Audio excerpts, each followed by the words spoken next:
Hi everyone, I'm Mercy and welcome back to Simple Living Yoga. Today I'll be sharing some tips with you on how to prepare for an audition, specifically for a yoga instructor.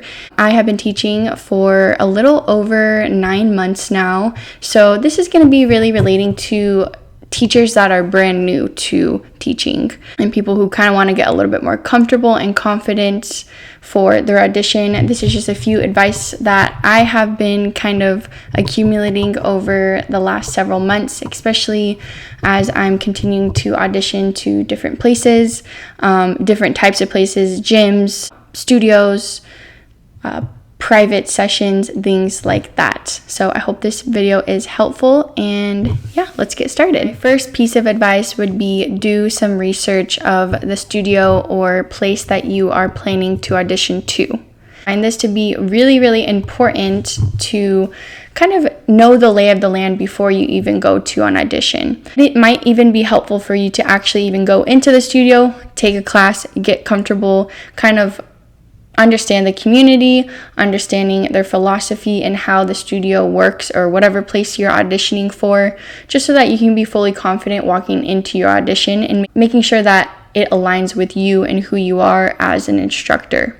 It's important to figure out what types of classes they teach, and specifically if they teach classes that you are interested in teaching. I know this is obvious, but sometimes as a new instructor, we get really excited about wanting to teach and are a little bit more open-minded, I guess, of places that we want to teach, but also we have to be sure that it's something that long-term it's where we want to teach, where we're comfortable, and the types of classes that we are interested in teaching long-term. My second piece of advice would be to have a planned sequence that is relating to the class that you are auditioning for.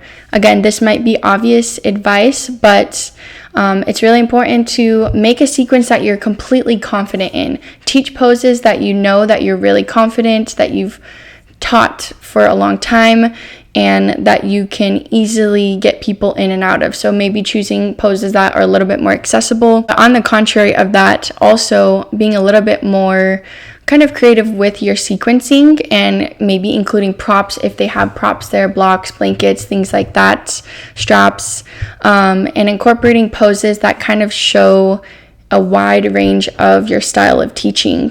So showing that you can get people into accessible poses or even work up to a peak pose, for instance, and just really making sure that you have your sequence down. So practicing the weeks leading up to your audition or the days leading up to your audition, maybe practicing in front of some friends or family members.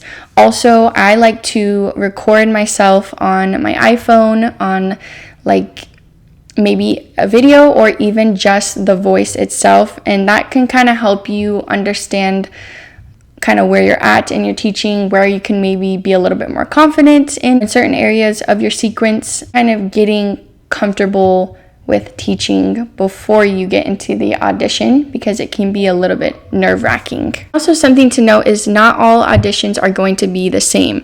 So some auditions may be a 15-30 minute audition, or you're required to do a 60-minute asana sequence. So just kind of getting with the manager and just making sure that you guys are all on the same page of how long it's going to be, what time it's going to be, and who you're teaching to. So for instance, I had some auditions that required me to have a group audition. So I was taking turns with other instructors. They would teach for 15 minutes. I would teach for 15 minutes. And then that's kind of how they decided who was going to be working there. And then I also had an audition where it was just me and the studio manager. So that is definitely a different environment. So just kind of preparing yourself, knowing what you're getting yourself into, and kind of basing your sequence on that information. Sometimes they do community auditions or community classes, and then that would be your audition. So really what it comes down to is knowing for sure what the format of your audition is. My third piece of advice is be authentic to who you are. So I think sometimes, especially as a new instructor, it can be intimidating to kind of showcase who you are as a person, maybe adding jokes or being a little bit more silly with your kind of approach, or just simply showing your personality. But it's really important to go into a studio or a place that you're auditioning to being 100% yourself, because then they get to see your personality, they get to see how unique and different you are to other instructors, and overall I think it's just really important to kind of build that skill and getting confident with yourself.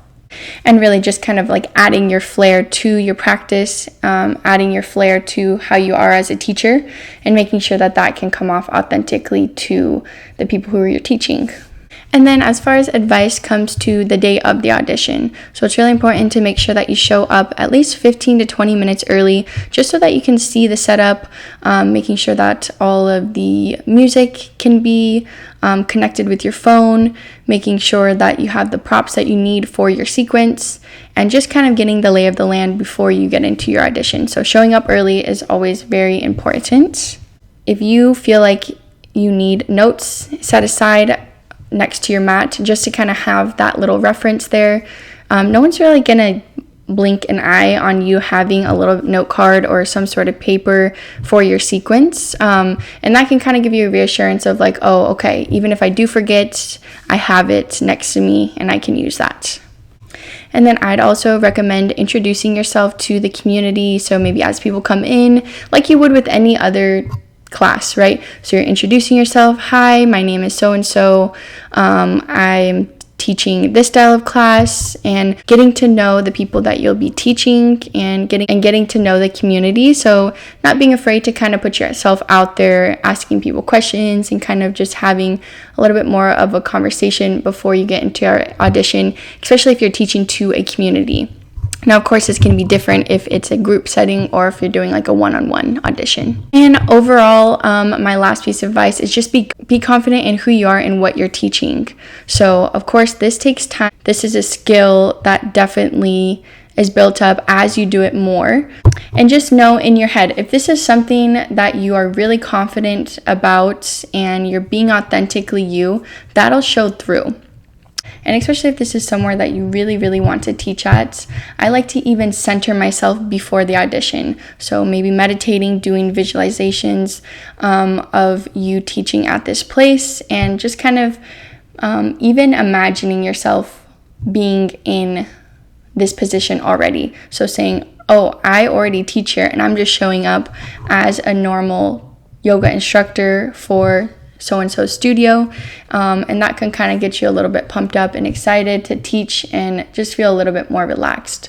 But yeah, that is all that I have for you today. I hope this was useful advice, especially coming from a new instructor. So I know it's kind of intimidating to put yourself out there, but the more that you do it, the more confident you'll feel.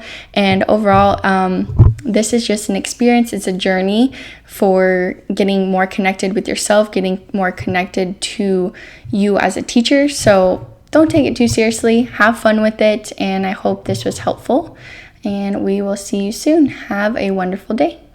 Bye-bye.